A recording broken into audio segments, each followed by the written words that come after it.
how to get consistent cash flow with over $1 million in tin cans. You are listening to the Champion Hustle podcast. Play to succeed in business and in life. Featuring Levi Hunsaker and Ryan Black. Hello and welcome to the Champion Hustle podcast. My name is Levi Hunsaker, and today we're going to excuse Ryan Black because he's off with his family, and instead we are joined by our good friend Mike KESSLER, and he is actually going to open up his strategy of how he has turned really big tin cans into a cash flowing asset. Now, Mike KESSLER is a husband and a father of 5 kids, and most important things to him is that he puts God first, family second, and his business third. Now, Mike's been investing for over 10 years, but he's actually seen massive growth in the last 5 years, about 5 years. And he attributes that to focus in one direction and networking, meeting the right people. So before investing in real estate, Mike was doing real estate coaching as an employee, and he actually paid for education and training in the strategy that we're going to talk about today, and he just started doing it part-time.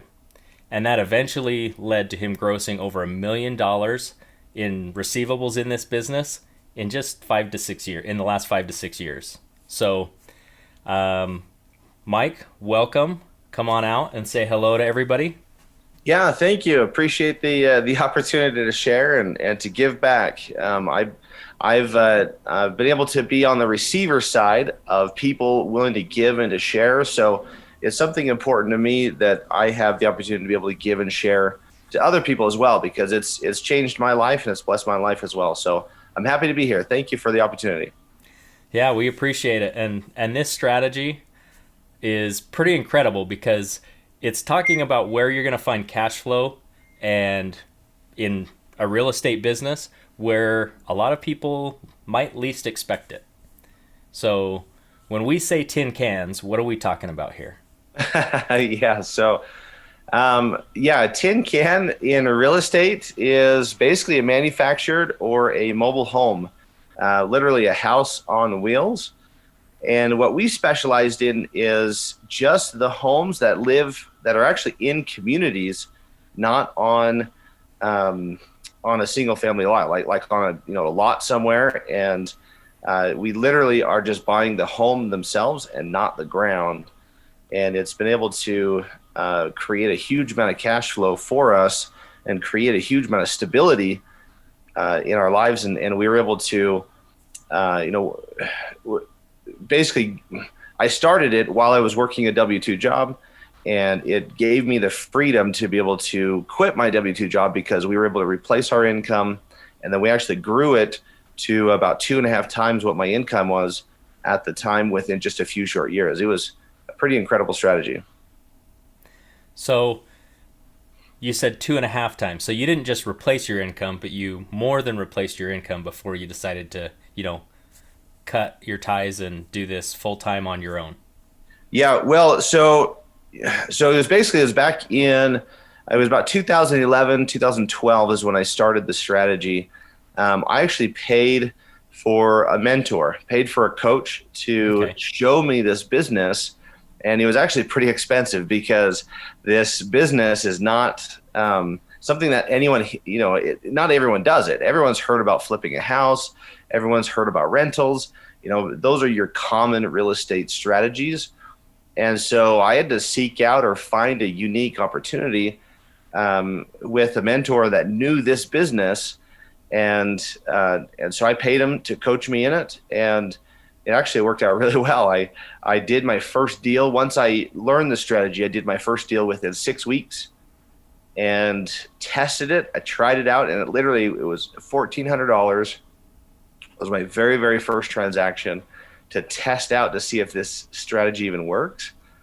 And within, once I had the property under contract, within about 2 weeks, I had it sold, and I was already cash flowing on my first deal. It was $1,400 in, but the funny thing is when I sold the deal, I collected a $500 down payment from my buyer, and I was already cash flowing. It was about $240 a month. And so to create $240 a month with only $700, right? Because I spent $1,400, collected $500 down. So I had no, I'm not doing my math right. What is my math? That would be $900. $900. Yeah, $900 in. The numbers, I don't know. This is a long time ago, so the numbers a little bit fuzzy, but we're pretty close, anyways. But I know that I was receiving about $240 in cash flow off of that deal, and I was like, man, this is pretty good for pretty decent cash flow in my market here in Utah. It's challenging to find cash flow. You have to buy a $200,000, $300,000, $400,000 house to receive about $300 to $400 in cash flow if you're lucky. Usually it's around $200 to $300 in cash flow if you're buying a house that size. So instead of investing $300,000, I invested $900, and I got the same amount of cash flow from that single mobile home property. Just crazy. So that's incredible. ROI is awesome on this strategy. Now, I can't believe that you got into your first deal for $1,400. That is insane. So yep. So it has kind of a funny story. If you'd like to hear it, it's bring it on. So what I did is I ended up once I learned the strategy, I ended up finding a home just on our local classifieds, and I tried to excuse me, I got distracted there. My wife just walked in. So I found a home on our local classifieds here, and the guy was advertising, he was to sell his mobile home because he was trying to buy another house, and he had already purchased it. So he couldn't afford 2 payments. He was already paying a lot rent on the manufactured home, but then also he was buying a standard home, and he had a mortgage. So he'd already purchased it. Now he was making 2 payments. So we found what we call in this industry a motivated seller, right? Now this seller, he wanted too much for this house, so he couldn't sell it. But what I found out as I dove in, once I had the home under contract and I dove in, he said, these are the magic words. He says, all I want to do with this money that I get is I want to buy a car for my mom because she doesn't have any wheels right now and she's struggling. She needs some help. And I said, man, that's an opportunity, because I had the home under contract for $4,500 originally. And I asked him, I said, well, how about this? What if I find a really nice car for your mom that she just loves, and we just trade the title for the car to the title of your home? And he said, well, that's really the outcome I was looking for. Yeah, I'm okay with that. So I actually spent one day, I asked her what she's looking for, what would work for her, and I found the perfect car. We went out and we found it. I negotiated that car to where I actually bought it for $1,400. And with that $1,400, I paid cash for that. I got the title, gave the title to his mom, and then we traded the title to the mobile home at the same time. But here's where the strategy works so well, is at the same time I was facilitating that, I already found my buyer to buy this home. So to me, there was really no risk at all. The buyer was ready to walk into the doors and live in that home the same day that I bought it, as well as the same day as I traded the title to that car. And so there was really no risk at all in this transaction, because I had already sold the property before I had traded the titles to the car and to the home. It worked out beautifully, and I was like, this is awesome. And I did all of that within a 2-week period of time. It didn't take a lot of time. Like, it literally was probably just a few hours of time, like total, in complete. And then once the deal was done, I then became a bank. And this is where the strategy makes so much sense. If you go to any city in the entire world, I don't care what city you go to, the tallest buildings are always owned by 2 companies, either a bank or an insurance company. I don't care what city you go to. Very They true. are all owned by a bank. And so I realized, why do they have the biggest buildings in any city? And the reason is because they collect interest. They collect interest on all of us, right? That's where this strategy has so much power, is because when I sold that first manufactured home property to, his name was Richard, he was the buyer, and he was a truck driver, and he's never owned a house in his entire life. And I gave him the opportunity. He couldn't qualify for a standard mortgage. In fact, he was just retiring from driving, and he just wanted to have a place where he could call home that was his. He had always rented his entire life, and he's like 65 probably-ish, and he's never owned a place. In fact, he still lives there today, which is amazing. And he just loves his home. But he has never received that opportunity. So I then became the bank to sell this property to Richard, and I collected interest every single month. And that's where the power of this strategy comes from. It's not just selling the home. Selling the home, we made money, but the real money is made in becoming the bank. And so all we did is we then found that strategy works. And there were a lot of people that needed that opportunity to get into their home that they own rather than renting all the time. And all we did is we just multiplied it. I knew that it worked, and I knew I could continue to do it. And we just went to work. We kept finding and finding and finding homes to where we could then buy them, put a little bit of money into them, sell them to the retail market, and then become the bank and start collecting interest on these. So every single night when we go to sleep, I'm making money. Every single day while I'm working, my money is working for me. That's the power of this strategy. Just amazing. Yeah, that's pretty incredible. And for our listeners, Mike, you've been dropping juicy nuggets throughout this thing. Just the story that you told so far. So starting off, I want to pinpoint some of these and make sure that I bring them to our listeners' attention, because you started talking about you found an opportunity that not very many people were doing. You said you had to go find somebody to teach this to you because it wasn't readily available right in front of you. And so right. I'm going to give you guys a little bit of some back history. The market in the United States, I don't know where you're listening to this from, but everyone knows that the crash 2008, 2009, right, happened to everyone, right? It affected everyone. And when that changed, I was dabbling in investing. I was, trying to start a business with investing in real estate, but I was struggling. I didn't know how to change with the market. I didn't have any mentors. I didn't have anyone to show me and teach me what to do. I was really just trying to do this on my own, and I completely failed. I had a family, a wife. I had 2 kids at the time, and I had a mortgage. I had, bills and debts were actually piling up, and I just couldn't keep up. And we actually got into some financial trouble, not because of the investing in real estate. It was because we actually have never lost a property in the history of doing our business. We've always done sound investments. They've worked very, very well. I just wasn't making enough money to support our financial situation. And so I ended up going back to work. I ended up working for a company doing a W-2 job. And that's really where the need of this started. Was I needed to look for a strategy that I could afford, that was low budget, because I started literally not with zero money. I didn't have any money.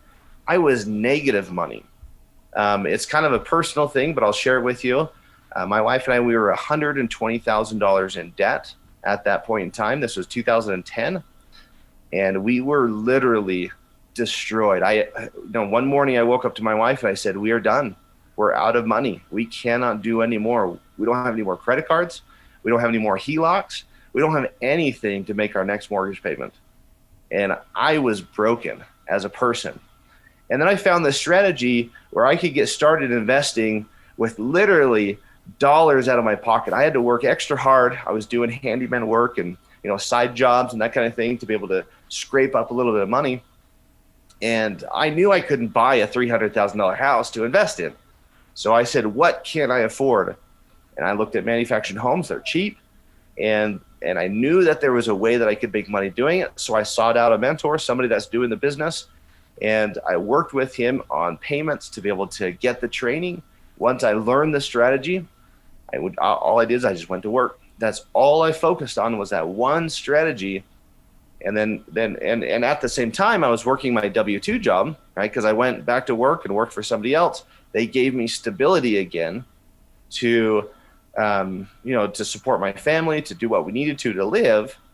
And then as I was working my W-2 job, I was working my real estate business again.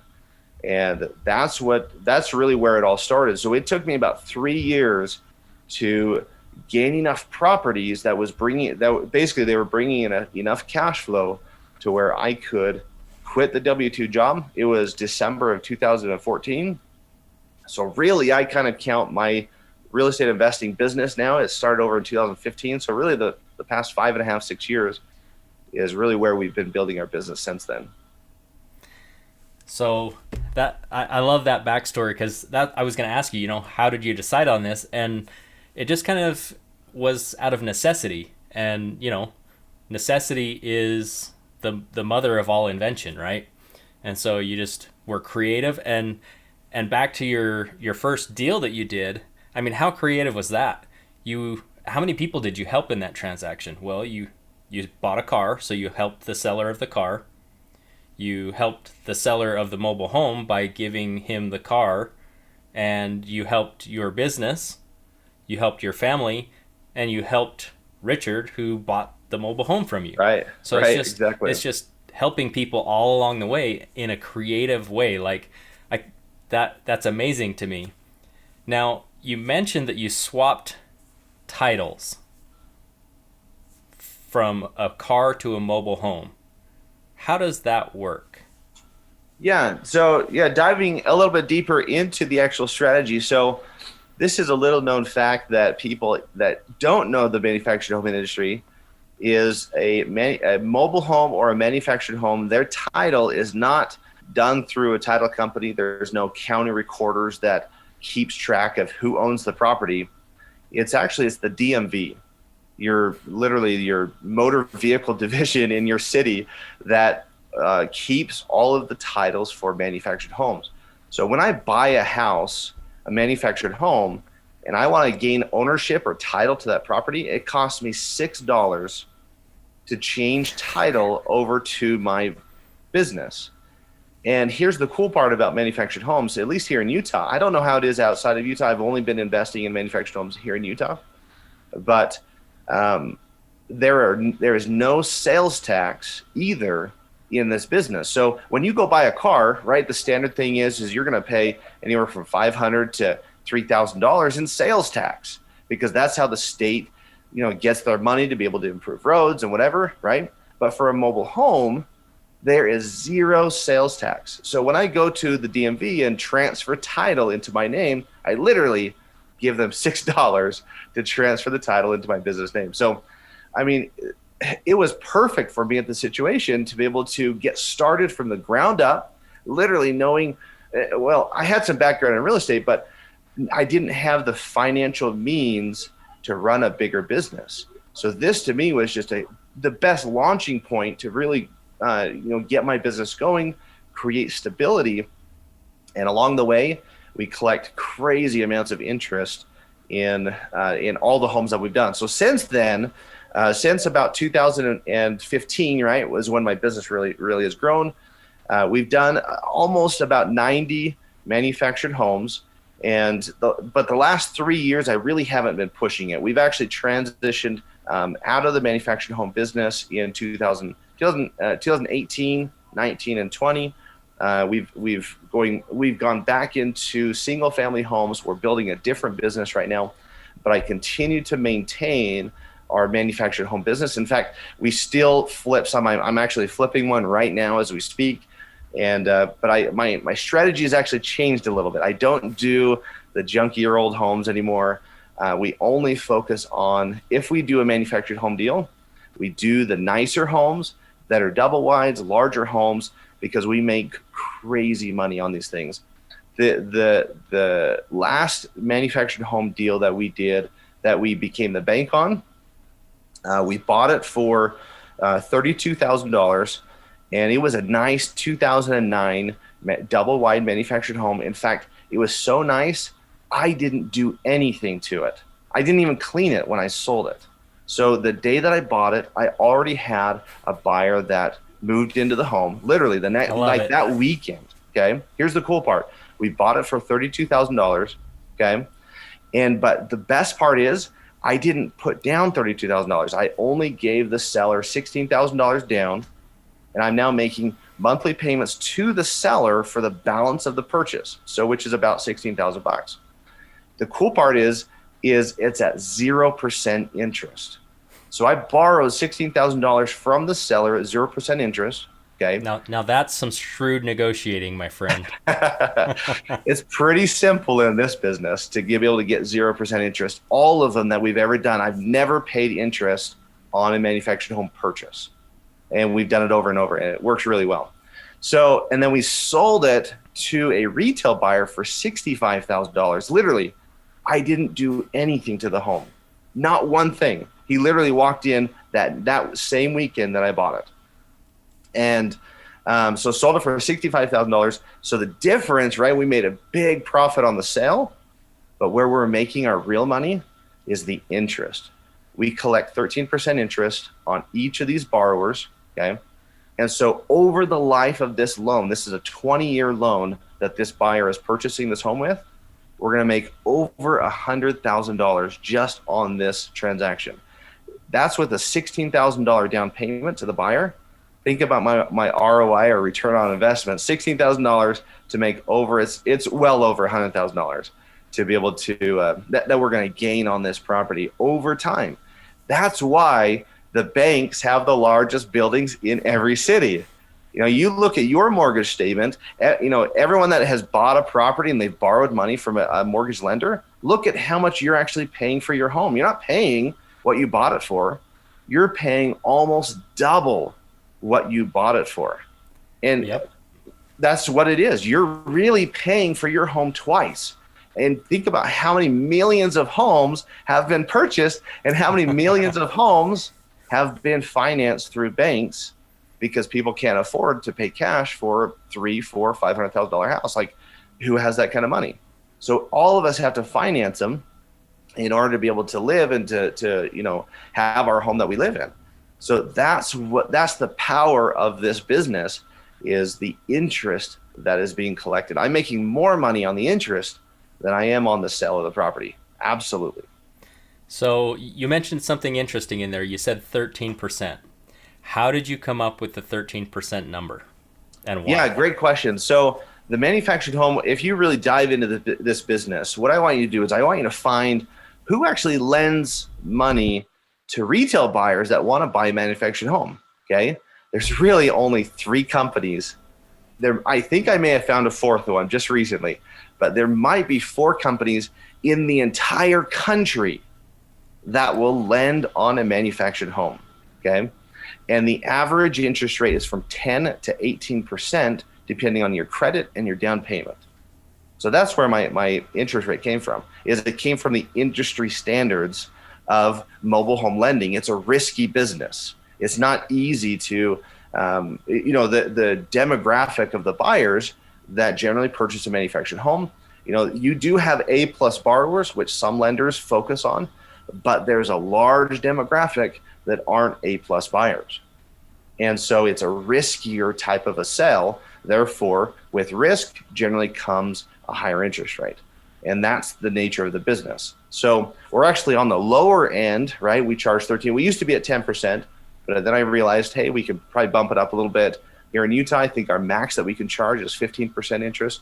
And we're thinking about, you know, if we were to do this business again, I'd probably push it up higher to 15%, because we can collect it, and we understand that it still is a need and a service for these retail buyers that want to buy a house rather than rent. And the cool part is at the end of it, like, our business goal is not to take advantage of the borrower. Our goal is to help them succeed in buying their home.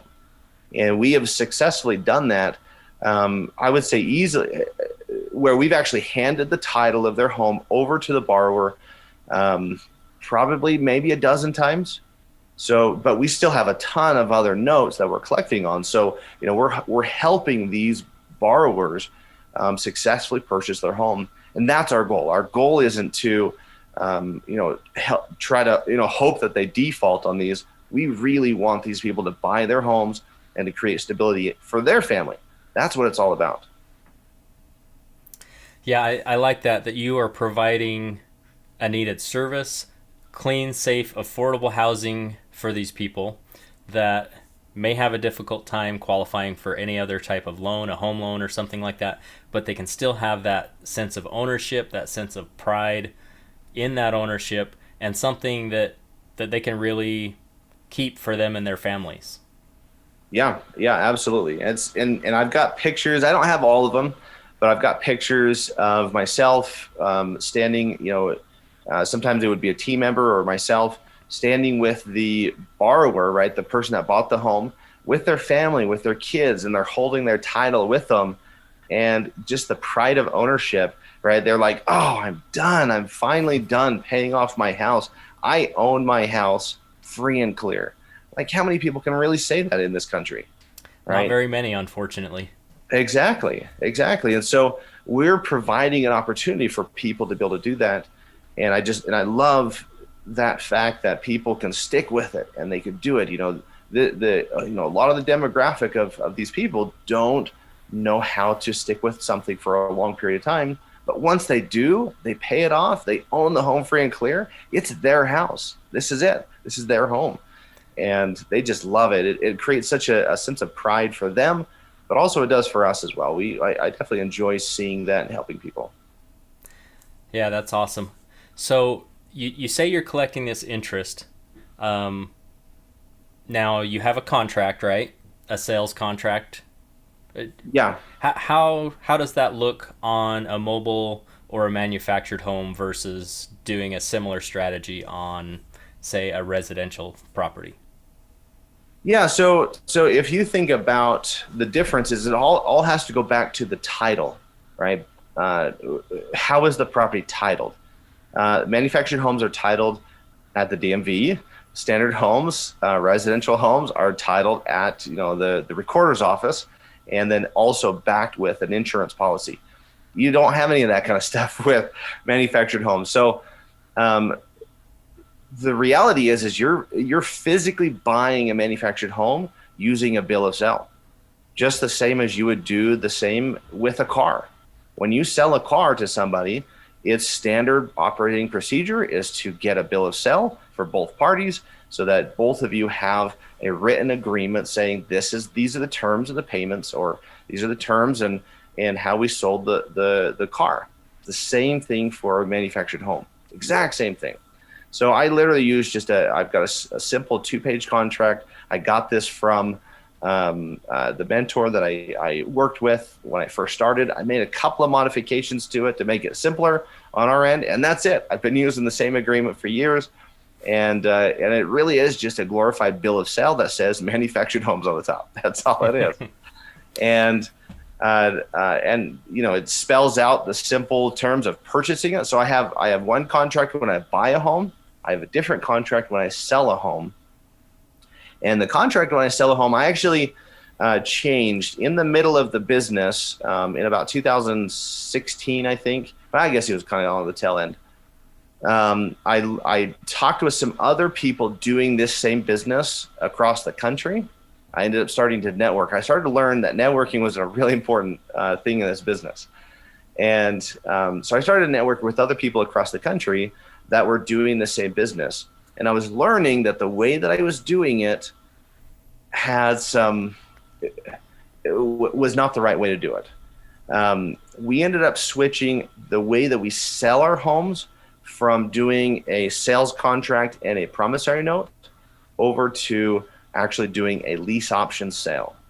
So that's how we've actually switched over. We do a lease option sale now, and it has made our life so much easier, as well as we don't have any federal regulations or anything that we have to worry about through the Dodd-Frank, doing seller finance, all that kind of stuff, because we're technically leasing the property with an option to buy, which is very, very different than the other strategy. So we ended up switching over. So all of the sales over the last, I don't know, 3, 4, 5 years, since about 2016. So about what is that, 4 years now. 4 years. All of them have been a lease option sale since then.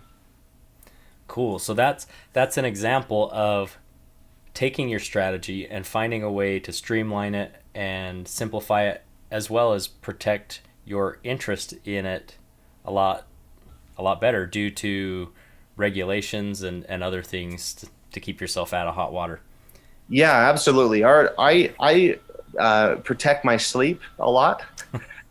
Sleep is very important to me. And if I'm doing something wrong and I'm not doing it the right way and I can't feel good about what I do, I don't think I'd sleep well.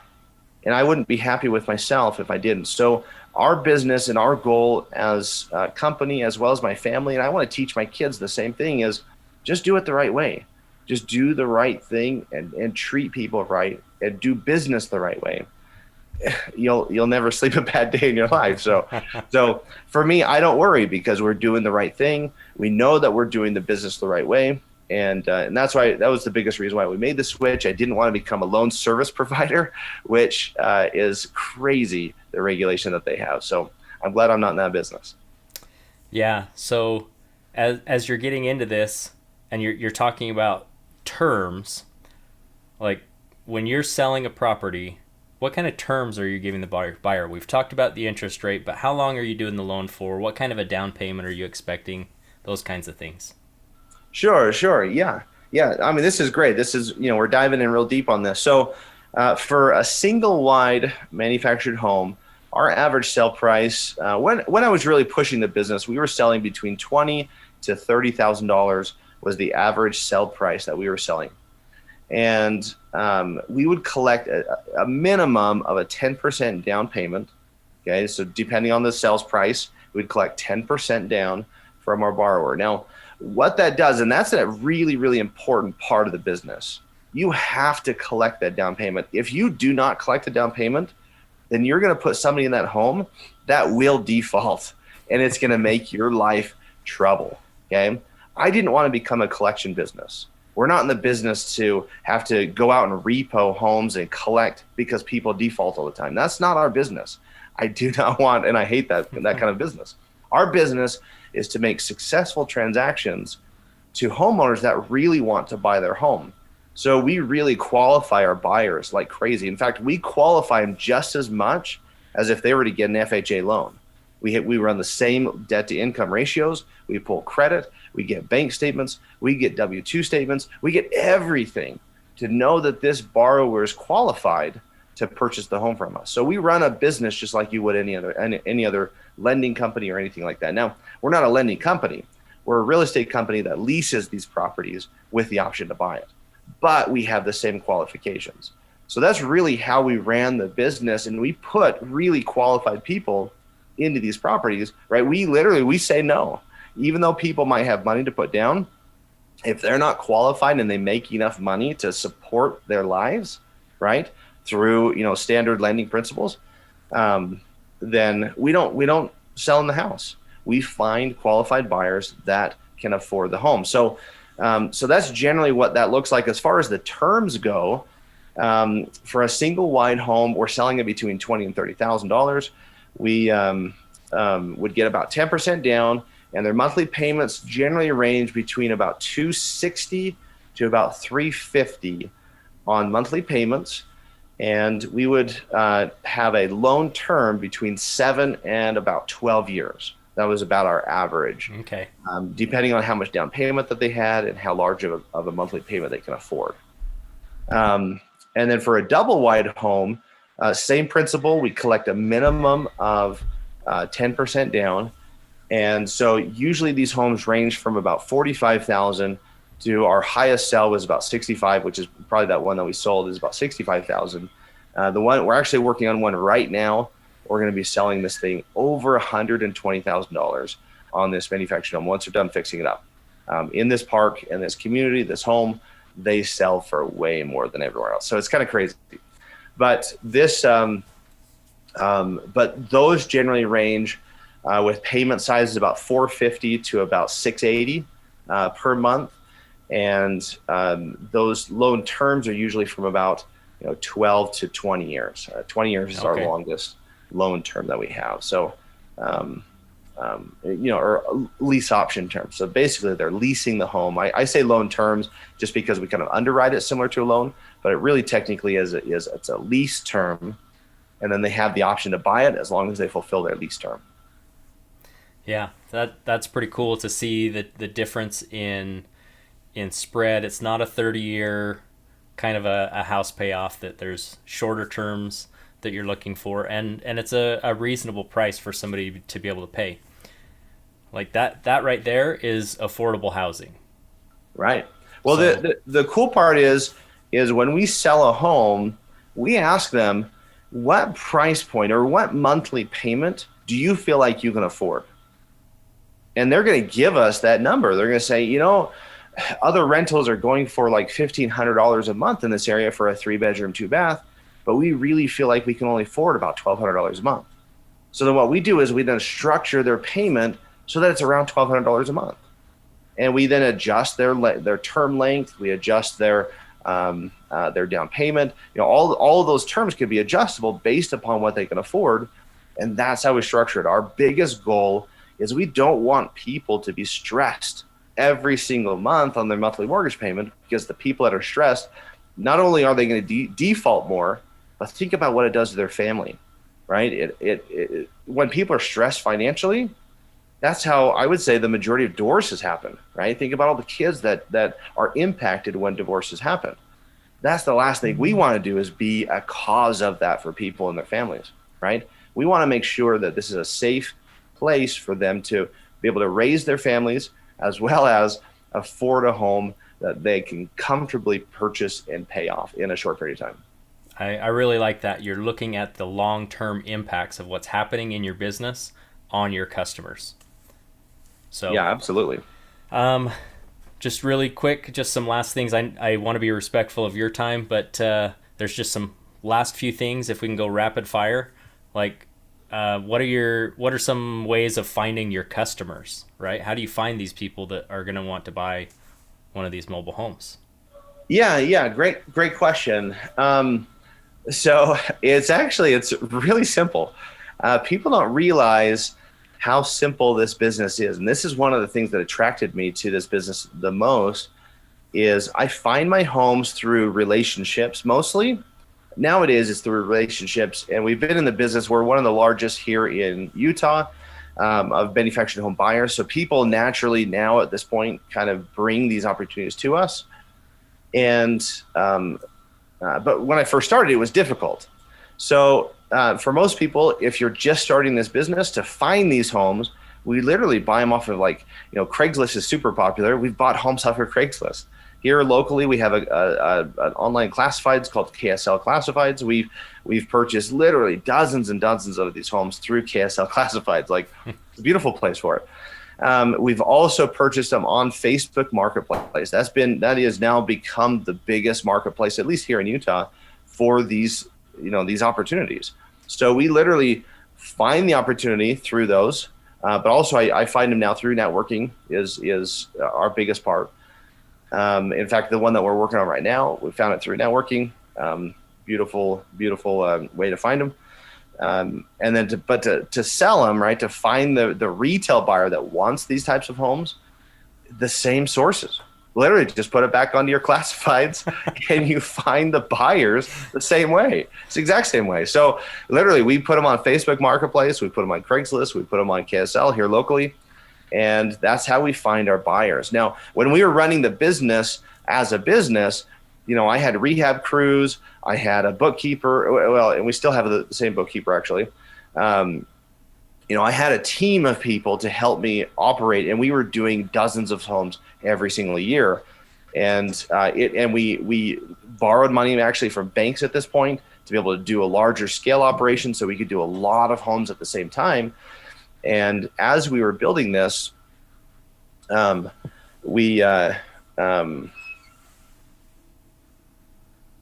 I apologize. I just lost my train of thought again. It's okay. I do it all the time. Yeah. Like So, our podcast episodes are full of my brain farts.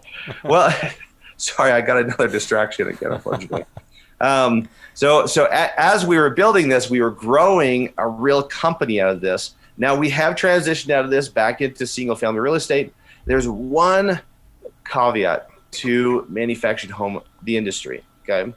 Although the cash flow is great and the interest is great, right? That's a huge part of the business that I love, and we still do it. In fact, my next step is to start getting into buying manufactured home parks.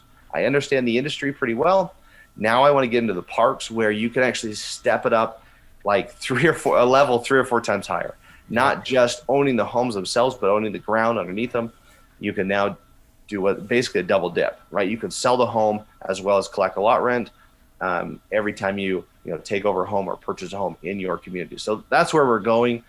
But I went back into residential retail real estate because of appreciation. That's the only downside to this business is manufactured homes generally do not have a high appreciation rate. And the majority of our income that we've made over the last 5 years has been from residential real estate. And we've made way more money in there than we have in the manufactured home business. Now, we've done very, very well in the manufactured home business, don't get me wrong. But we've made more money in the residential side because of appreciation. And so that's primarily the reason why we've gone and we've shifted our focus into the residential side. We're now creating a business of finding similar opportunities as we did in manufactured homes in the residential side. So to us, it was a perfect segue to get, right? We literally had no money. We were negative money when we started a handful of years ago.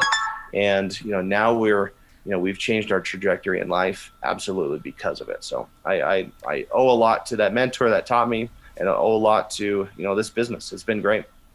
That's pretty amazing. Now, as we get wrapping this up, let's look at what are your top 3 lessons learned. Like, what are things that people should watch out for doing this business? Top 3 lessons learned in this business specifically? Yeah. Okay, so number 1 is you have to have your core values in your business. That's the number 1 thing. I would say in any business. Doesn't matter whether you're in the manufactured home business or any other real estate or retail business. I don't care if you're selling widgets. Your core values are the most important thing in running your business. You need to know who you are and how you want to do business. So we decided what type of a business to start off. If we were a cutthroat business in the manufactured home world and we were trying to sell junk to people and take advantage of people's money and their livelihood, I guarantee you we wouldn't be getting as many referrals as we do.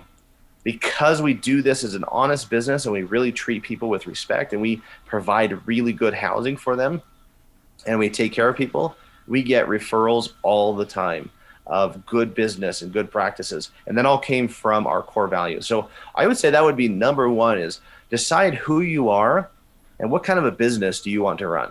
Okay, that's the number 1 thing that anyone should start with. Okay. Number 2 is what I learned quickly at the very, very beginning of this in the manufactured home business itself is, and this goes back to the investing principles, like this is investing 101, right? The lower amount of money you put in and the higher return that you get, right? That's how you make and leverage money. So what I learned is with manufactured homes is I want to try and buy and rehab my all-in cost as low as possible. And then I want to sell it as high as possible, right? And that's what we did. So we found the opportunities. We were literally buying manufactured homes for $1. And we've bought over 3 dozen homes. $1. For $1. Yep. That's so therefore our acquisition costs are so low.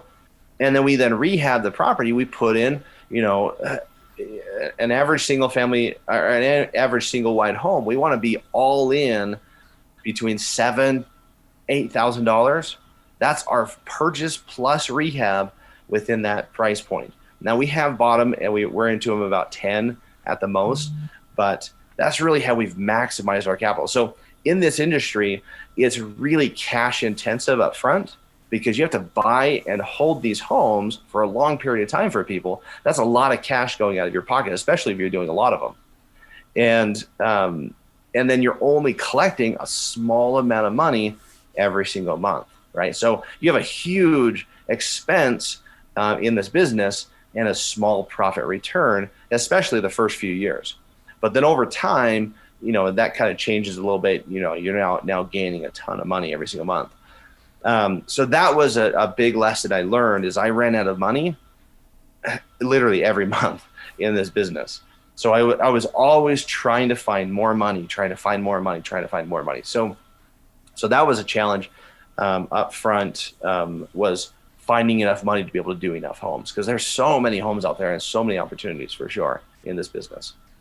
And then lesson number 3, I would have to say would be having somebody on your team that can help you with the management side of it, okay?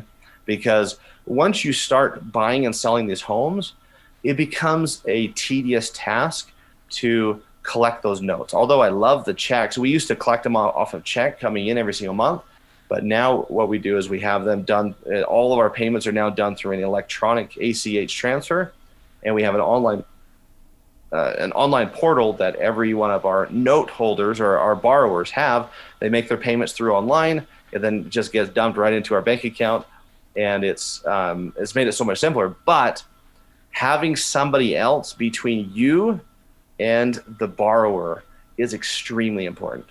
Now, here's the reason why is because I'm a really nice guy. Like I'm a really nice guy. Mike is a nice guy. I can vouch for that. I love helping people and I love seeing people succeed. But here's the problem. And this has to go same thing with your tenants. If you own residential real estate and you're leasing properties, is if you give the tenants or if you give your borrowers an inch, they're going to take a mile, right? They're going to take advantage of your kind nature and hurt your family. So what I've done is I've learned is that you have to have a third party in between you and the borrowers. Okay, same thing with your tenants. That's why people have property managers, right? Once you set up your business rules and guidelines on collecting that money, okay, that manager is basically the enforcer of it, right? Now, if I was the enforcer of it, when I first started, I was the person that collected that money. And I'd get so-and-so that would call me up and say, hey, I'm late this month and this happened to me and this was the challenge. And then me, because I'm a nice guy, I'm like, oh, okay, I understand. Just pay when you can. And right, 15 days go by, they still haven't paid. 28 days go by and they still haven't paid. And then guess what? They have their next month's payment to be made. Now they've got 2 payments to be made, right? Plus late fees and whatever. How on earth are people in a lower income bracket generally going to make up those types of payments? It's difficult. It's really, really difficult.